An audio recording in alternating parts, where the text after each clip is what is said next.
Mon métier, c'est rémouleur affûteur. Donc c'est un vieux métier que l'on remet au goût du jour. En fait, ça consiste à refaire les angles des outils tranchants. Au fur et à mesure qu'un outil travaille, son tranchant remonte et en fait on augmente l'angle. À un moment donné, pour que notre couteau ou notre outil tranchant puisse bien faire son office, il faut refaire les angles. Donc on travaille sur une meule à eau qui nous permet de ne pas faire chauffer la matière et donc de garder ses caractéristiques. Et aujourd'hui, je fais ce métier-là vraiment avec passion, parce que j'adore les outils qui coupent et en même temps, ça me permet de redonner vie à de vieux outils. Pour prendre un simple exemple que tout le monde connaît, c'est le sécateur pour couper les rosiers. On trouve des sécateurs à 10-15 € aujourd'hui. Les gens, une fois que ça coupe plus, le balancent, alors que pour 5-6 €, on va lui redonner un tranchant qui va lui permettre de tenir encore 1 an, 2 ans, 3 ans, voire plus. J'ai fait une première formation dans la coutellerie, donc chez un maître artisan à Thiers, où j'ai appris à fabriquer un couteau, l'assembler. Et ensuite, je suis parti dans le Gers, suivre une formation d'affûtage, où là j'ai appris toutes les techniques d'affûtage pour les couteaux, les ciseaux et tous les tranchants en fait, que ce soit pour le jardinage, pour les menuiseries, pour les tailleurs de pierre, tailleurs sur bois, sculpteurs et autres. Donc je suis parti plusieurs semaines et à la suite de cela, je me suis lancé. Alors j'ai plusieurs machines pour faire l'affûtage ou le rémoulage. Tout dépend de l'outil que j'ai à faire.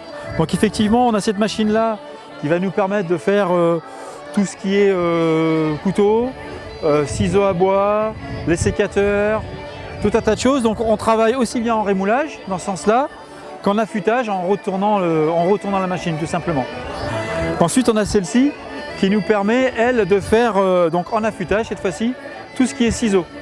Donc les ciseaux de coiffeur, les ciseaux de toiletteur, que ce soit des ciseaux droits ou des ciseaux courbes ou des ciseaux sculpteurs. Et ensuite on a le backstand que beaucoup de personnes connaissent, qui nous permet de faire du travail un peu plus grossier, style les haches, les gros tailleués manuels, etc. Et là on a un petit disque de démorphilage qui nous permet de faire notre finition au niveau de pratiquement tous les taillants.